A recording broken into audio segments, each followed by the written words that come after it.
সবাই চাই না?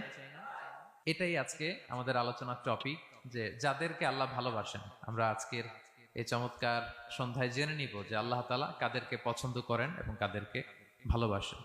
এবং প্রিয় ভাই এবং বোনেরা, আল্লাহ তাআলার ভালোবাসা অর্জন এটা মানব জীবনের সবচাইতে বড় সৌভাগ্যের বিষয়। কি বলেন? আমরা যদি প্রেসিডেন্টের কাছের লোক হই, প্রধানমন্ত্রীর যদি কাছের লোক হই, যদি আমরা জানি যে পিএম আমাকে ভালোবাসে, প্রেসিডেন্ট আমাকে ভালোবাসে, কেমন লাগবে? ভাল লাগবে। আর যদি আমরা এটা জানতে পারি যে রব্বে কারিম আল্লাহ রব্বুল ইজ্জা ওয়াল জালাল তিনি আমাকে ভালোবাসেন, কেমন লাগবে আমাদের? এই ভালোবাসা কি আমরা বলে বুঝাতে পারবো? পারবো না। এটাই আমরা চাই, এটাই আমাদের জীবনের টার্গেট, কামনা, ঠিক কিনা? তো একজন প্রকৃত মুমিন সেই যে আল্লাহর সান্নিধ্য পেতে চায়, আল্লাহ তাআলার ভালোবাসা সে পেতে চায়। এবং মজার ব্যাপার হচ্ছে আল্লাহ তাআলা সুস্পষ্ট স্টেটমেন্টের মাধ্যমে কালামুল্লাহ মাজিদে তিনি জানিয়ে দিয়েছেন তিনি কাদেরকে কাদেরকে ভালোবাসেন।